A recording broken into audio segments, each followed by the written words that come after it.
Your friends are scrolling through short content, but you, my friend, you're here to learn. Welcome to TRS Clips. I've always wanted to ask an ISRO scientist this. Do you believe in aliens, sir? Answer is definitely yes. You believe in aliens? Yes. Okay. Yeah. Why do you say definite yes? So because many people think that the concept of alien is in the realm of a paranormal kind of, or it's something like a fiction.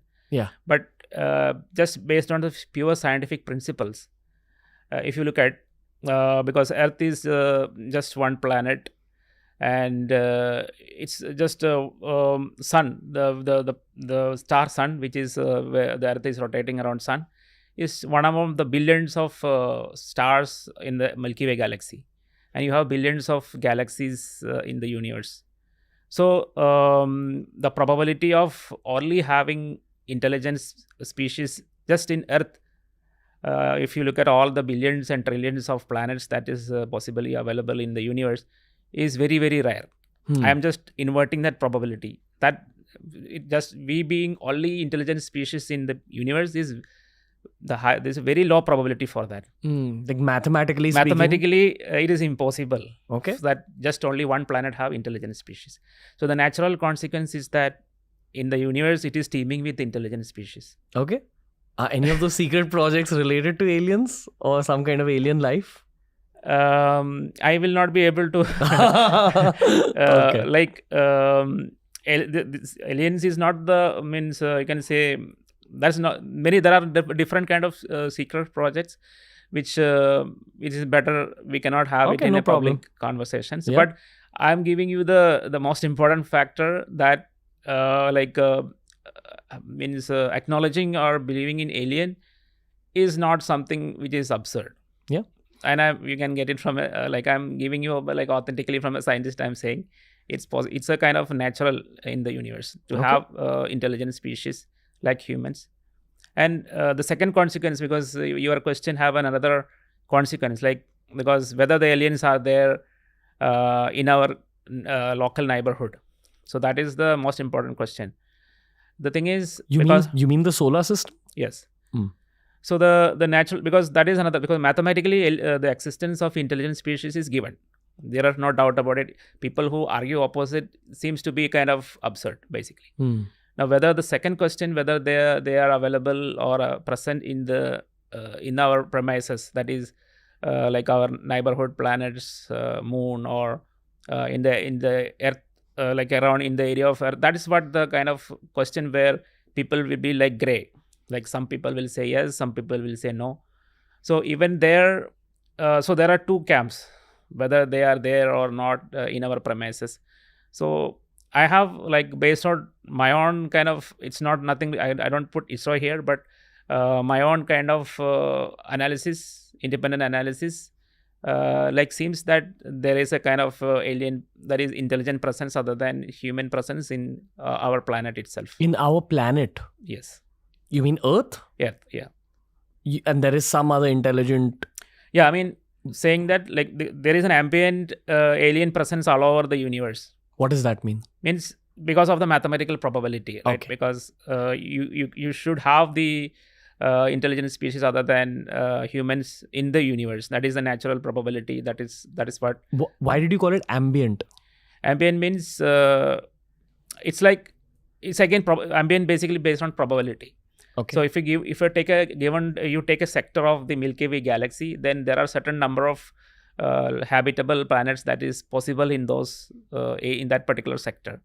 And out of that kind of habitable planets, a lot of them can be advanced, civilizationally advanced, and a lot of them can be of the level of human being. So human being, like our kind of capabilities, if you measure, basically we have just have the full control. I mean, I would say more or less have full control of the single planet Earth, and we are capable of exploring our stellar neighborhood. So there are categories for the designating aliens based on this their capability. So this is one of the base capability that we say that any kind of sentient beings, that is what I'm including, that's colloquially called aliens, they can have in different levels of technology. So one is they have control of their own planet. Second level is not only they can control their planet, I mean they can navigate around the planet within a day, but they are also capable of exploring the neighborhood, the stellar neighborhood. So we are at that stage. So you can have these aliens in different systems, that is similar kind of habitable planets, which are much more advanced than us, mainly because they started earlier. Because that is one possibility. Again, this is again mathematical possibility that I am talking about, because sun started at the birth of sun happened somewhat during the middle age of the universe. So the birth of universe, the current theory is mostly between 15 to 13 billion years the universe has expanded and it has originated. Out of that, somewhere sun is a kind of a second generation, third generation star. So there are stars which are born and died much earlier than this current generation of sun. You can think about sun as a like second generation, third generation star. So you have first generation and second generation stars which are older than sun. And so all the habitable planets which are revolving around such a star will have a civilization which have already more advanced than us. So these kind of civilizations, they can go to the next level of technological advancement. That is, not only exploring your stellar neighborhood, but inhabiting the stellar neighborhood. You mean, for example, in our solar system, creating a civilization on Mars? Yeah. Terraforming Mars, Moon, Mars, and Europa. These are the kind of, even people have decided based on the kind of climatic conditions and proximity to the Earth. There is a kind of well-defined progression of how humanity will expand into solar system. So the first will be Moon, because of the proximity. So Moon is not habitable; it is an empty space, but it is very much close to Earth, because of which you can transfer water or any kind of natural resources between Earth and Moon. So Moon can have a very high probability of being colonized, maybe just at the same time when Mars is colonized. See, Mars have a more habitable kind of an environment with a slightly blue, like not a completely like a similar kind of sky, but more or less very similar kind of sky and a very similar kind of day, around 24 to 25 hours of a day. Everything is there, and axial tilt exactly similar to the Earth's axial tilt, very very close to Earth. So it has got a very close neighbor, like a very good kind of a climate, which like minus 16 degrees. That is some temperature that you get in Mars, which many people can easily live in India, in planet Earth. So Mars and Moon, they can even compete which will be the first habitable kind of environment. And then you have the asteroidal belt region. But there are so many small dwarf planets like Cirrus, which have the capability to sustain human life in a kind of next stage. Which planet? Cirrus. Cirrus. Yes. That's a part of our solar system only? It's like part of the asteroidal belt. It's the largest asteroid. It is spherical. It's more or less like a dwarf planet. But it's within our solar system. Yeah, yes. It's like, for example, after Mars, you have an asteroidal belt. Inside that, this is one of the planet. One of the big asteroids. One of the big asteroid. So it's currently designated a dwarf planet or asteroid like that. Okay. So that kind of those Cirrus and then Eros. So many such dwarf asteroids or dwarf planets can also sustain human life, and that entire asteroidal belt is a completely mineral rich, because all kind of minerals which are required for sustaining human life, and also valuable assets for human beings, like gold and then titanium, then copper, iron, all this material that are required for constructing a spaceship. See, all these things are available in the asteroidal belt region. So you will colonize, basically, ultimately you will be having human habitation in that area as well. Similarly, Mars, and then you have the moons of Jupiter, like Io, Europa, Ganymede, Callisto. These all the four planets are capable of sustaining human life once you have achieved that kind of technological capability. And you have some moons of Saturn, that is Titan, which is having even liquid nitrogen oceans, all these things. And this Europa have water ocean, etc. So what I'm saying is, maybe we are drifting from the question. No, there's no drifting in podcasts. It's like this only. So what I'm saying is, basically every civilization or every sentient beings will achieve certain level of maturity so that they will leave their home planet and start exploring their stellar neighborhood. Okay. So that stage is over, and then they will go to the next stage where they start exploring the galactic, that is the entire galaxy they will explore.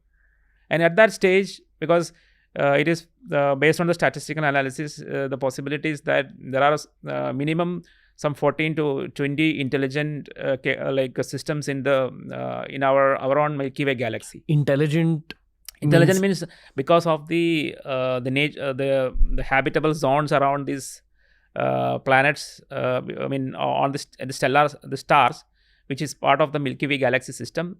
There are now currently people identify around 56 such systems. And our search for extraterrestrial intelligence, that kind of SETI and all these people are focusing on those systems to get some signals out of them. So this is happening. This is all already there in place, and people are very seriously considering this kind of things. Just like I mentioned, it's the presence of aliens is a given thing.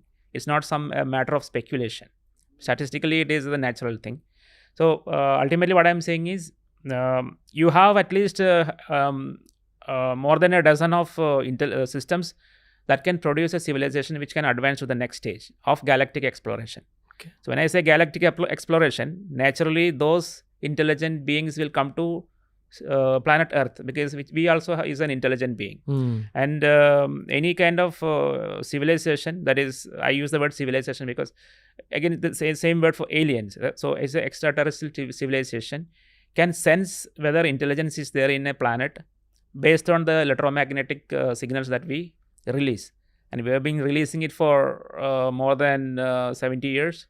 So definitely those signals will reach them, and they will be available, present here. We've been releasing them how? Through satellite dishes? Because of the natural, the moment you discover radio signals and we started radio transmission, then we are automatically sending out radio signals from planet Earth. Okay. And these radio signals will never end. It will keep on spreading to the beyond the solar system at the speed of light. Okay. So this will be captured by any intelligent being, and they will aware that okay, there is intelligent beings in planet Earth, and they will come and seek. So I'm coming back to that point, because of which there is a kind of 90, I will always say probability. So there is a 90% probability that some of the intelligent beings are on planet Earth watching us. Already. Wow. God bless you, sir. Thank you for being on the show. So if you enjoyed this video, make sure you check out this playlist for more videos just like this. It's TRS Clips.